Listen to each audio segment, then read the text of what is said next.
Hi everyone, welcome to JR tutorials. I am your friend Rahul Jaiswal. तो दोस्तों कैसे हो आप सभी लोग? उम्मीद करता हूं आप लोग अच्छे होंगे और आप सभी का फिर से एक बार स्वागत है हमारे चैनल पे। जैसे कि आप जानते हैं दोस्तों, हमने 10th स्टैंडर्ड के लिए ऑलमोस्ट क्या सभी टाइप के चैप्टर्स कंप्लीट करा दिए हैं। हर सब्जेक्ट के मतलब हर सब्जेक्ट का लेक्चर बाय लेक्चर वीडियोस आपको देखने मिल जाएंगे। साइंस, मैथ्स, SST हर एक चीज। साथ ही में हमने रिवीजन पॉइंट ऑफ व्यू आपके लिए उड़ान बैच पढ़ा रखा है। आने वाले समय में लाइव उड़ान बैच वापस से भी आएगा। उड़ान बैच 2.0 वापस आएगा, उसके लिए समय है, लेकिन ऑलरेडी जो पढ़ा के रखा है उसको भी आप देख सकते हो। वन शॉट रिवीजन्स हर एक चैप्टर्स के आपको देखने मिल जाएंगे, साइंस एंड मैथ्स के, और बहुत सारे रिवीजन वीडियोस, बहुत सारे ग्रामर के वीडियोस, सभी चीज अवेलेबल है। बस आप लोग वो वीडियोस को देखो, कंसेप्ट क्लियर करो और थोड़ा मेहनत करके प्रैक्टिस करते रहो। बस इतना ही मैं बोलता हूं। देखो, हर वीडियो के स्टार्टिंग में ये चीज बोलता क्यों? क्योंकि मैं चाहता हूं कि हर बच्चे को गाइडेंस मिले। कुछ बच्चों को तो पता ही नहीं होता है कि हमारे चैनल पे उनको ग्रामर देखने मिल जाएंगे, उनको बाकी सब्जेक्ट देखने मिल जाएंगे। तो प्लीज आप सभी लोग अपने दोस्तों को, रिलेटिव्स को, सबको बताओगे तो अवेयरनेस क्रिएट होगा। That's why I am saying बार बार। ठीक है, चलिए वीडियो की शुरुआत करेंगे। आज फिर से हमारा प्रॉब्लम सेट सीरीज, जो कि हम आखिरी पड़ाव पे आ चुके हैं हमारे इस प्रॉब्लम सेट सीरीज के, जो कि 10th स्टैंडर्ड के लिए मैथ्स 1 सब्जेक्ट का आखिरी प्रॉब्लम सेट है। Problem set number 6 of the chapter statistics. जी हां, ऑलरेडी 3 लेक्चर बना चुके हैं। आज हमारा चौथा लेक्चर होने वाला है, जिसमें हम और 2 क्वेश्चन सॉल्व करेंगे जो मीन एंड मीडियन दोनों के ऊपर ही बेस होंगे। तो आप लोग इस वीडियो को ध्यान से देखिएगा ताकि आपको मीन भी अच्छे से समझ में आ जाए और मीडियन भी अच्छे से समझ में आ जाए। और ये चैप्टर का पूरा जो लेक्चर बाय लेक्चर वीडियो है, प्रैक्टिस सेट के वीडियो है, वो सभी चीज हमने ऑलरेडी पढ़ा रखा है, तो उसको भी आप चेकआउट कर लेना। बाकी इंस्टाग्राम पे हमें फॉलो कर सकते हो और हमारे एप्लीकेशन को डाउनलोड कर लो, वहां पे भी एक बैच चल रहा है, बहुत ही इंटरेस्टिंग है, जाके आपको चेकआउट जरूर से करना चाहिए। ठीक है, चलिए वीडियो की शुरुआत करेंगे। पिछले लेक्चर में हमने क्वेश्चन नंबर 4 तक सॉल्व किया था। आज हम क्वेश्चन नंबर 5 पे आ जाएंगे और इसको हम सॉल्व करने की कोशिश करेंगे। तो सबसे पहले क्वेश्चंस पढ़ना इज वेरी इंपॉर्टेंट। क्वेश्चन क्या बोल रहा है, देखो क्या बोल रहा है। तो table shows amount of the aid given to the 50 flood affected families. Flood आया होगा, कहीं पे बाढ़ आई होगी, और जब बाढ़ आती है तो ऑब्वियसली बहुत सारे परिवार जो होते हैं उनको चोट लग जाती है, बहुत सारी चीजें हो जाती है। तो उनको क्या दिया गया? एड दिया गया है। एड मतलब हो सकता है कुछ चोट लगी हो तो उपचार, जिसको फर्स्ट एड कहते हैं। हो सकता है अगर खाने पीने की कमी होगी तो खाना दिया हो। ऐसे बहुत सारी चीजें होती है उसमें। तो 50 फ्लड अफेक्टेड फैमिलीज को ये सब चीज दी हुई है। तो हमें पूछा है find the mean of the amount of the aid, यानी कि अगर जो पैसा खर्च हुआ या फिर पैसे जो दिए गए हैं उसका एक मीन क्या है, मतलब एक एवरेज क्या है, वो हमें निकालना है। तो हमें इन शॉर्ट मीन निकालना है। देखो यहाँ पे बोल रहा है मीन निकालने के लिए, और कहीं पे भी मेंशन नहीं किया है कि it can be solve by assume mean method और we can say step deviation method. कोई मेथड नहीं बोला, तो हम डायरेक्ट मेथड से करेंगे जो हमारा नॉर्मल मेथड है। ठीक है, तो उसके लिए करना कुछ नहीं होता। सबसे पहले हम क्या करते हैं, क्लास लिखते हैं। यहाँ पे क्लास लिख दो, उसका एक कॉलम बना लो। ठीक है, क्लास लिखने के बाद हमने एक कॉलम बना दिया। ठीक है, अब ये जो कॉलम बन गया, उसके बाद हमारा जो अगला कॉलम आता है दोस्तों, वो होता है दोस्तों क्लास मार्क। हमने इसके पहले भी जो एग्जांपल नंबर 4 और 3 कराया था, वो भी इसी के ऊपर डिपेंडेंट थे। क्लास मार्क को XI के नाम से डिनोट किया जाता है, वो लिख दिया। उसके बाद यहाँ पे उसका लाइन खींच दो, यानी कि इसका भी क्या बन जाएगा, अपना कॉलम बन जाएगा। उसके बाद आता है दोस्तों फ्रीक्वेंसी। ठीक है, उसके बाद क्या आता है, फ्रीक्वेंसी, जिसको हम लोग FI के नाम से डिनोट करते हैं। एंड एक लास्ट में आपका एक और एडिशनल कॉलम आता है, जो कि होता है दोस्तों लास्ट वाला FI, यानी जो फ्रीक्वेंसी है FI, इसको क्लास मार्क यानी XI से मल्टीप्लाई करना। तो FI डॉट XI मतलब FI मल्टीप्लाई बाय XI। ठीक है, सिंपल है। यहां तक कोई दिक्कत, कोई परेशानी आप लोग को नहीं हुई होगी। अब यहां पे हम पार्टीशंस कर देते हैं और इसमें जो वैल्यूज जो है हमारे पास वो पुट ऑन करेंगे। तो सबसे पहले जो वैल्यूज है यहां पे लिखेंगे, जो कि एक क्लास। अब क्लास का मतलब क्या होता है, जो भी ऊपर दिया होता है वो आपका क्लास होता है। तो 50 से 60, 60 से 70 दिख रहा है आपको। तो क्लास, पहली बात तो ये भी आप चेक करो कि क्लास कंटिन्यूअस है कि नहीं, एक के बाद एक आ रहा है कि नहीं। देखो 50 के बाद 60, 60 यहां पे भी, 60 के बाद 70, 70 यहां पे भी, 70 के बाद 80, 80 यहां पे भी, मतलब क्लास रिपीट हो रहा है एक कंटिन्यूअस पैटर्न में। और अगर ऐसा होता 50 to 60 होता, यहां से सीधा 70 to 80 आता, तो ये क्लास रिपीट नहीं होता, मतलब ये कंटिन्यूअस क्लास नहीं होता। उसके लिए कंटिन्यूअस बनाना पड़ता है। कैसे कैसे बनाते हैं, हमने ऑलरेडी आपको जब चैप्टर्स पढ़ाए थे तो आपको सिखाया था कि क्लास कंटिन्यूअस कैसे बनता है। कि ये दो जो वैल्यू होते हैं, जैसे मान लो कि सबसे पहला क्या है, 50 to 60 है ना, 50 to 60 पहला वैल्यू है, तो इसको बोलते हैं लोअर, इसको बोलते हैं अपर। तो लोअर लिमिट और अपर लिमिट बोलते हैं, लोअर नंबर अपर नंबर, जो भी आपको बोलना है। तो लोअर नंबर को 0.5 से कम करने का और इसको 0.5 से बढ़ा देने का। तो ये 49.5 बन जाता, ये बन जाता 60.5। लेकिन अब करने की जरूरत नहीं, क्योंकि ऑलरेडी कंटिन्यूअस दिया हुआ है। तो बस एक एक करके लिख दो, एक के नीचे 50 to 60, फिर 60 to 70, 70 to 80, 80 to 90 and last में एक और है 90 to 100। लिख दिया, फटाफट से लिख दो और उसके बीच में लाइनिंग्स खींच दो। ठीक है, हम लाइनिंग्स इसके बीच में पार्टीशंस खींच देते हैं। दिख रहा है आप लोग को इस प्रकार से? चलो ओके, यहां तक कोई दिक्कत, कोई परेशानी नहीं है। चलो ये हो गया। अब नेक्स्ट स्टेप अगर आप देखो, अगला स्टेप क्या बोलेंगे हम लोग, अगला स्टेप ये बोलेंगे क्लास मार्क। अब क्लास मार्क का मतलब होता है XI। XI का मतलब क्या होता है, XI का मतलब ये होता है कि जो क्लास है उसका मीन निकालना, मतलब एवरेज निकालना। कैसे निकालते हैं? दोनों को प्लस करो, डिवाइड बाय 2 कर दो। 50 प्लस 60 110, 110 डिवाइड बाय 2। देखो एक स्टेप लिख के दिखाऊंगा।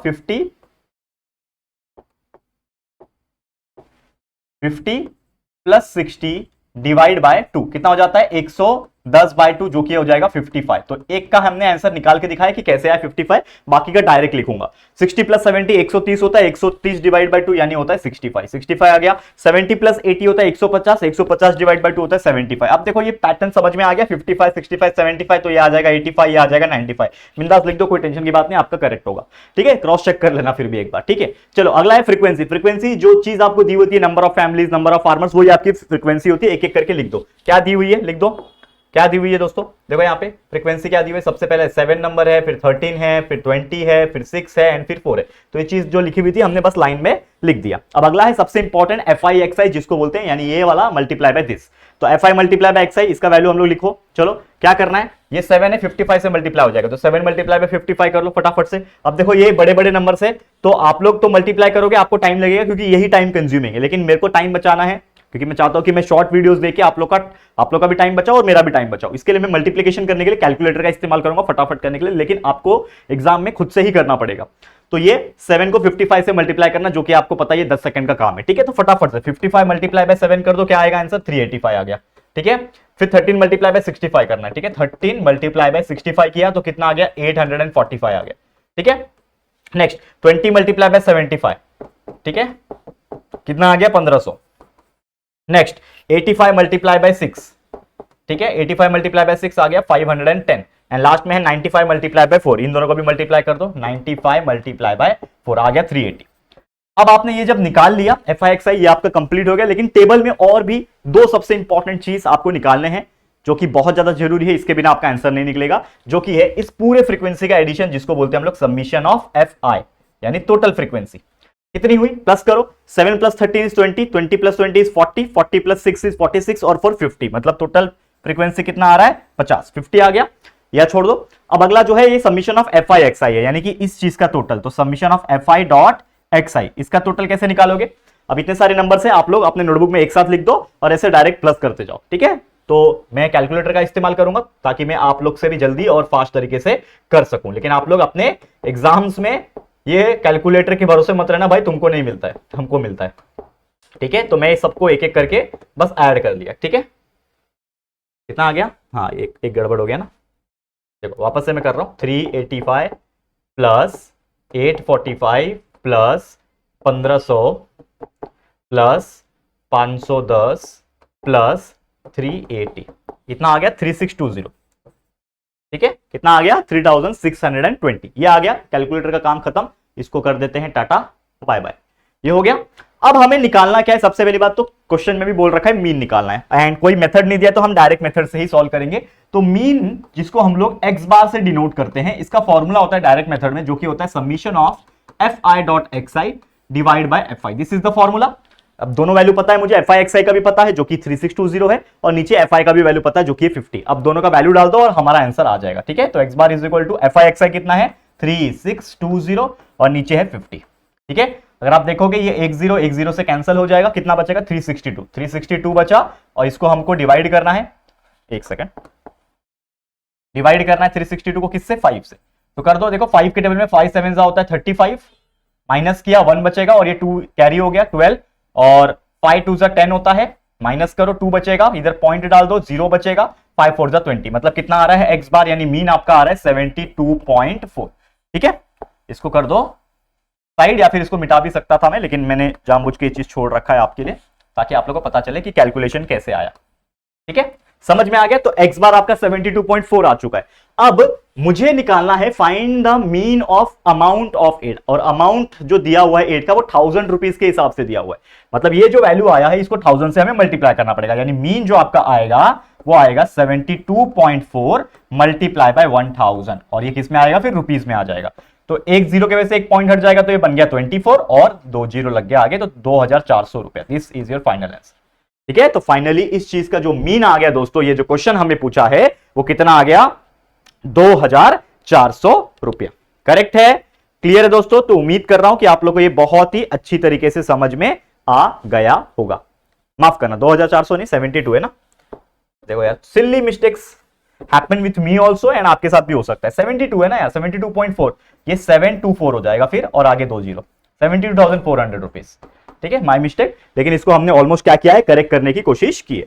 ठीक है समझ में आ गया दोस्तों, ओके क्लियर है, समझ में आ गया है। तो चलो अब हम आगे बढ़ जाते हैं, ठीक है फटाफट से, और एक और एग्जांपल सॉल्व करेंगे, क्योंकि जैसे मैंने आपको बोला कि हम हर दिन कोशिश कर रहे हैं 2 से 3 एग्जांपल सॉल्व कराने की। ठीक है तो इसको भी हम लोग चलो फटाफट से सॉल्व कराते हैं। चलो ये हो गया पहला एग्जांपल आज के लिए। सेकंड एग्जांपल क्या है, जो कि है the distance covered by 250 public transport buses in a day shown.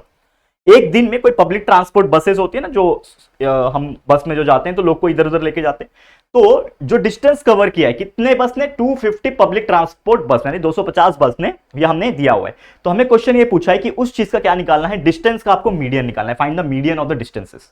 And median क्या होता है, जैसे मैंने आपको बताया था कि अगर बहुत सारे वैल्यूज दिए हैं उसके बीच का मीडियन होता है, ये एक कंसेप्ट है। एंड दूसरा सबसे ज्यादा फ्रीक्वेंसी जिसकी होती है वो मीडियन बन जाता है। तो कैसे निकालते हैं, उसके एक फॉर्मूला होता है। अगर बहुत सारी चीजें दी हुई थी उसका एक फॉर्मूला होता है, तो उसके लिए भी अगेन हमें टेबल बनाना पड़ता है। तो टेबल में होता क्या है, सबसे पहले अगेन क्लास होता है, ठीक है क्लास लिख दो यहां पे। ठीक है क्लास के बाद जो सबसे इंपॉर्टेंट चीज होता है दोस्तों वो होता है फ्रीक्वेंसी। ठीक है क्लास होता है, फ्रीक्वेंसी होता है, ठीक है समझ में आ गया। और एक और सबसे इंपॉर्टेंट चीज होता है क्लास, फ्रीक्वेंसी, और एक होता है क्यूम्युलेटिव फ्रीक्वेंसी। एक सेकेंड, क्यूम्युलेटिव फ्रीक्वेंसी क्या बोलते हैं उसको, क्यूम्युलेटिव फ्रीक्वेंसी। बहुत सिंपल कंसेप्ट है मीडियन का, ऑलरेडी जब मैंने चैप्टर्स पढ़ाया था तो बच्चों को समझा था, ये चीज बहुत इजी लगा था उनको भी। ठीक है तो उम्मीद करता हूं कि आप लोग को ये जो प्रॉब्लम सेट में करा रहा हूं भी फिलहाल में, ये भी आपको बहुत इजी लगेगा। ठीक है तो सबसे पहले क्लास लिखना है, उसके बाद हम लोग को फ्रीक्वेंसी लिखना है, एंड फिर क्या लिखेंगे हम लोग, क्यूम्युलेटिव फ्रीक्वेंसी जो है वो लिखेंगे। समझ में आ रहा है, क्लियर। अब देखो सबसे पहले जो क्लास जो है हमें वही सेम चीज है जो क्लास हमें दिया होता है। कितना दिया है पहले देख लो, कंटिन्यूस है कि नहीं, 200 से 210, फिर 210 से 220, 220 230 कंटिन्यूस है, कोई टेंशन की बात नहीं, डायरेक्ट लिख सकते हैं हम लोग। तो 200 से 210 है, फिर 210 से 230 है, सॉरी 220 है, माफ करना 220 है, फिर 220 से 230 है, फिर 230 से 240 है, एंड लास्ट में है 240 से 250। ठीक है 240 से लेके 250 है। ठीक है इनके बीच में भी लाइनिंग्स हम खींच देते हैं ताकि कोई मिसमैच ना हो। ठीक है ना, फटाफट तरीके से हम लोग क्या करते हैं, लाइनिंग्स खींच देते हैं। ठीक है चलो ये लाइनिंग्स हमने खींच दिया, यहां पे भी एक खींच देता हूं चलो आपके कन्वीनियंस के लिए। चलो ये हो गया ना। अब सबसे इंपॉर्टेंट चीज, उसके बाद जैसे हमने क्लास बना दिया उसके बाद फ्रीक्वेंसी लिखना होता है। फ्रीक्वेंसी क्या होता है, ये जो नंबर ऑफ बसेस है वही उसकी फ्रीक्वेंसी है। तो लिख दो यहाँ पे 40 60 80 50 एंड लास्ट में है 20, बराबर, ये हो गया फ्रीक्वेंसी, करेक्ट। अब जैसा मैंने आपको बताया था, क्या बताया था कि मीडियन जब हम निकालते हैं, अगर मैं आपको वापस से याद दिलाऊं तो मीडियन निकालने का एक फॉर्मूला होता है। ठीक है अगर आप देखोगे तो मीडियन निकालने का एक फॉर्मूला होता है जिसको हम लोग बोलते हैं L प्लस ब्रैकेट में n/2 माइनस CF, CF मतलब cumulative frequency, divide by F यानी frequency, multiply by H। This is the formula for calculating the median. ये फॉर्मूले से आपको सॉल्व करना है। मतलब इसके लिए आपको क्या क्या पता होना चाहिए, अगर मैं बात करूं तो आपको पता होना चाहिए L का वैल्यू। L का मतलब क्या होता है, उस पर्टिकुलर क्लास का लोअर लिमिट। ठीक है ना, L मतलब उस पर्टिकुलर क्लास का, यानी कि जो भी आपका क्यूमुलेटिव फ्रीक्वेंसी रहेगा उसके क्लास का लोअर लिमिट। n/2 मतलब n मतलब होता है फ्रीक्वेंसी, n मतलब जो रहेगा ना टोटल फ्रीक्वेंसी जो रहेगा, यहाँ पे जो वैल्यू आएगा आपका, मैं यहाँ पे एक लाइन खींच देता हूं इस तरीके से। तो यहाँ पे आपको n का वैल्यू निकलेगा जिसको हम लोग समीशन ऑफ fi भी बोलते हैं। ठीक है ना, ये आपका टोटल वैल्यू निकलेगा, वो आपका n रहेगा। तो n/2 आपको सबसे पहले करना पड़ेगा माइनस CF, यानी कि क्यूमुलेटिव फ्रीक्वेंसी उससे माइनस हो जाएगी, whole divided by F multiply by H। Multiply by क्या करना पड़ेगा आपको, H करना पड़ेगा। तो चलो फटाफट से सबसे पहले हम लोग क्या करेंगे, कुछ वैल्यूज जो है वो निकालते हैं। क्या वैल्यूज निकालेंगे, पहले इन सबका एडिशन कर देते हैं। 40 प्लस 60 इज 100, 180, ये 200, 250, मतलब आपका n का वैल्यू आ गया 250। ठीक है 250 आ गया। अब आप एक चीज देखो कि सबसे ज्यादा यहां पे अगर आप देखोगे यहां पे तो सबसे ज्यादा फ्रीक्वेंसी किस चीज की दिख रही है आपको, 80 की दिख रही है सबसे ज्यादा। तो ये आपका क्या बन गया, फ्रीक्वेंसी। अगर आप देखोगे तो सबसे ज्यादा जो फ्रीक्वेंसी आपको दिख रही है ये किसकी दिख रही है, 80 की। तो ये आपका फ्रीक्वेंसी हो गया, और उसके पहले वाला क्यूमुलेटिव फ्रीक्वेंसी होता है। लेकिन सबसे पहले तो यार ये कॉलम तो हमने अभी किया ही नहीं, तो ये कॉलम भी हमें करना पड़ेगा। तो सबसे पहले इस कॉलम को हम लोग क्या करेंगे, सॉल्व करेंगे, इस कॉलम का आंसर निकालेंगे। पहला वाला सेम होता है और दूसरा वाला इसके साथ प्लस होगा। 40 plus 60 is 100, 100 plus 80 is 180, 180 plus 50 कितना होता है दोस्तों, 230, 230 प्लस 250, और हमेशा चेक करना कि ये जो लास्ट में 250 आया और ये जो 250 आया वो सेम आए। तो अगर ये सेम आ गए तो समझ जाएंगे हम लोग कि हमारा जो आंसर है वो करेक्ट है। अब तक हम करेक्ट जा रहे हैं। तो ये हमारा यहां तक हम बिल्कुल सही गए, यहां तक बिल्कुल कोई सही गए। ये एफ आया तो इसके पहले वाला जो वैल्यू आएगा ये आपका क्यूमुलेटिव फ्रीक्वेंसी आएगा, यानी कि इस एफ का जो वैल्यू है वो 80 है और क्यूमुलेटिव फ्रीक्वेंसी जो है 100। तो हमारे पास क्यूमुलेटिव फ्रीक्वेंसी है। अब हाँ, एक और चीज, अगर आप देखोगे यहां पे कि आपका जो वैल्यू है, ठीक है ना, अगर आप देखोगे यहां पे तो आपका जो वैल्यू एफ है, एफ का फ्रीक्वेंसी में जो आप देखोगे क्लास इंटरवल जो है इसका ये एल आएगा, यानी लोअर लिमिट का जो वैल्यू है यहां पे 220 है, ठीक है। दोनों का डिफरेंस एच होता है हमारा, तो 230 माइनस 220 इज 10, तो एच का वैल्यू 10 आ गया जो हमें चाहिए। फ्रीक्वेंसी आपको दिया हुआ है 80, क्यूमुलेटिव फ्रीक्वेंसी है आपका 100, और कुछ वैल्यू की जरूरत है हमारे पास, सभी वैल्यू अवेलेबल है, बस उसमें डालना है और कैलकुलेट करना है। तो चलो फटाफट से कैलकुलेट करते हैं। तो इज इक्वल टू एल कितना है 220 है, प्लस एन बाई टू यानी कि जो भी एन है आपका 250 बराबर, ये दिख रहा है आपको, ये 250 है ना, तो उसको क्या करना पड़ेगा 250 बाय 2 करना पड़ेगा। तो 250 बाय 2 कितना होता है पहले ही निकाल लो, अगर आप यहां पे निकालना चाहते हो n बाय 2 का वैल्यू तो आप निकाल सकते हो। n बाय 2 यानी 250 बटे 2, ठीक है ना, 250 बाय 2 जो कि आपका आ जाएगा 125। तो n बाय 2 का वैल्यू भी मेरे को पता है, इसका वैल्यू क्या है 125, तो डाल दो 125 माइनस क्यूमुलेटिव फ्रीक्वेंसी का वैल्यू है 100 whole divided by F. F कितना है फ्रीक्वेंसी आपका 80 दिया हुआ है, डाल दो मल्टीप्लाई बाय एच है आपका 10। बस इसको सॉल्व करना है दोस्तों, आंसर आ जाएगा 220 प्लस 125 में से 100 गया 25, नीचे आ गया आपका 80 मल्टीप्लाई बाय 100, ठीक है। सॉल्व कर लो, 1 0 1 0 कैंसिल, ठीक है। 2 के टेबल में 2 4 जा 8, 2 5 जा 10, ठीक है बराबर। 25 5 जा 125 होता है करेक्ट, तो ये हो जाएगा आपका 220 प्लस 225 5 जा 125 बाय 4।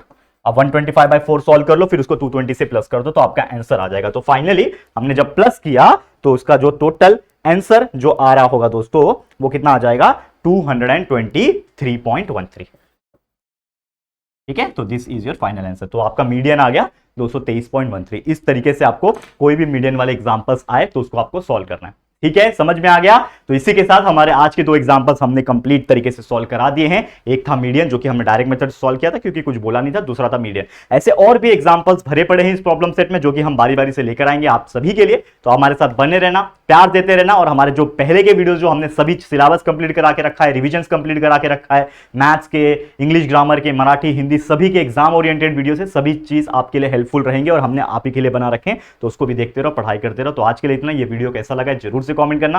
वीडियो पसंद आए तो प्लीज वीडियो को लाइक कर देना, शेयर करना अपने सभी दोस्तों के साथ, और फर्स्ट टाइम चैनल पे आए हो तो फटाफट से हमारे चैनल को सब्सक्राइब करके बेल आइकन को भी प्रेस कर देना, ठीक है दोस्तों। तो चलो जल्दी मिलेंगे फिर एक और न्यू वीडियो में, तब तक के लिए thank you and good bye.